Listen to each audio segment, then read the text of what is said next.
नमस्कार, दिव्य योग आसन की तरफ से आपका हार्दिक स्वागत है। आज हम आकर्षण के नियम के द्वारा शत्रुओं से मुक्ति कैसे पाएं, शत्रुओं का प्रभाव अपने ऊपर कम कैसे करें, इस विषय पर चर्चा करेंगे। इस प्रयोग में किसी प्रकार की मंत्र पद्धति, दीक्षा इसकी जरूरत नहीं होती। सब सिर्फ अपने विचारों को एक सकारात्मक दिशा की तरफ ले जाना होता है, क्योंकि आकर्षण का यही सिद्धांत है, जो सोचोगे वही मिलेगा। आप सुख के बारे में सोचो तो सुख मिलेगा, दुख के बारे में सोचोगे तो दुख मिलेगा। यही आकर्षण का सिद्धांत है। मैं बार बार कहता हूं कि जो आप मंत्र जपते हैं उसे अफर्मेशन कहा जाता है। यह एक वैज्ञानिक सिद्धांत है।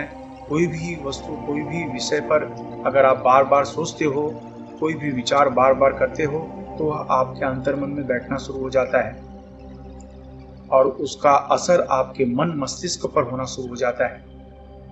तो आज हम शत्रु का प्रभाव हमारे ऊपर कम कैसे हो, उसका प्रभाव हम पर ना पड़े, इस प्रयोग के बारे में चर्चा करेंगे। शांत कमरे में ढीले ढाले वस्त्र पहनकर बैठ जाए और आंख बंद कर ले और अपने मणिपुर चक्र यानी नाभि के ऊपर और छाती के नीचे का जो भाग है, ये मणिपुर चक्र कहा जाता है।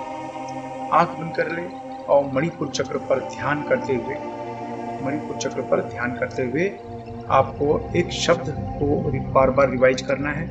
और वो शब्द है, अगर आपको शत्रु का नाम पता है, जो आपके विरुद्ध है उसका नाम पता है, तो उसका नाम लेकर कहें कि मिस्टर अमुक के मन में मेरे प्रति अच्छे विचार पैदा हो रहे हैं। यही शब्द को बार बार रिवाइज करना है। अगर नाम नहीं पता तो मेरे जितने भी शत्रु हैं, मेरे बारे में उनके विचार बहुत ही सकारात्मक होते जा रहे हैं। मेरे जितने भी शत्रु हैं, मेरे बारे में उनके विचार अच्छे होते चले जा रहे हैं। इस तरह का शब्द आपको अपने मन में जपते रहना है। ये बार बार याद रखिए। इस मंत्र का यानी इस शब्द का आपको 15 मिनट तक जाप करना है, यानी 15 मिनट तक रिवाइज करना है इस शब्द को। लेकिन आप अपने मणिपुर चक्र पर ध्यान करके, मणिपुर चक्र जो होता है ये सिक्योर करता है, ये सिक्योरिटी पॉइंट माना जाता है। चाहे शारीरिक सिक्योरिटी हो, मानसिक सिक्योरिटी हो या आध्यात्मिक सिक्योरिटी हो, उसका जो केंद्र है ये आपका मणिपुर चक्र माना जाता है, जो हार्ट के नीचे और नाभि चक्र के ऊपर वाला चक्र माना जाता है। इस जगह पर ध्यान देकर ही, किसी व्यक्ति का जल्दी से ध्यान नहीं जाता उस जगह पर, तो उस जगह पर थोड़ी सी चिमटी काट लो और काटने के बाद फिर उस जगह पर ध्यान आपका आराम से चला जाएगा।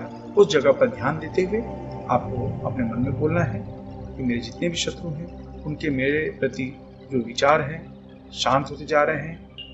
आपको यही मन में कहना है, मेरे जितने भी शत्रु हैं उनके मन में मेरे प्रति अच्छे विचार बढ़ रहे हैं। सिर्फ यही शब्द को आपको बार बार रिवाइज करना है। अगर उस शत्रु का नाम आपको पता है तो आप उसका नाम लेके कह सकते हैं कि मिस्टर अमुक के मन में मेरे प्रति अच्छे विचार बढ़ रहे हैं। बस ये 15 मिनट तक मंत्र का जाप करना है। ये शब्द को बार बार दोहराना है, याद रखिए। लेकिन आपके मणिपुर चक्र पर ध्यान देकर इस मंत्र का जाप करना है, इस शब्द को दोहराना है। इस बात का आप ध्यान रखें। इसमें कोई नियम कानून नहीं। आप सुबह अभ्यास कर सकते हैं, दोपहर को, शाम को, रात को। जो लोग अध्यात्म साइंस को नहीं मानते, मंत्र साइंस को नहीं मानते, वे सिंपल इस पद्धति का उपयोग करें। क्योंकि जब कोई भी चीज बार बार दोहराते हैं, वो आपके अंतरात्मा में बैठना शुरू हो जाता है और उसका प्रभाव आपके मन मस्तिष्क पर होना शुरू हो जाता है और इससे सामने वाले का जितना भी नेगेटिव प्रभाव है वो आप पर नहीं हो पाता और आपको लाभ मिलता है। आशा है इस नियम का आप पालन करेंगे। इसके अलावा मुंबई के निकट वज्रश्री में 2 दिन का श्री विद्या साधना शिविर, जिसमें 1.25 लाख से 5.5 लाख मंत्र का अनुष्ठान होने जा रहा है। अगर आप यह साधना करना चाहते हैं तो नीचे डिस्क्रिप्शन में लिंक दिया है, वहां से इस साधना की जानकारी और रजिस्ट्रेशन कर सकते हैं।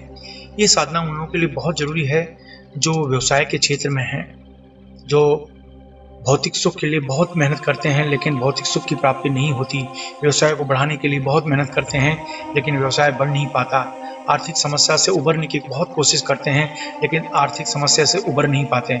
ऐसे लोगों के लिए यह श्री विद्या साधना वरदान स्वरूप माना जाता है।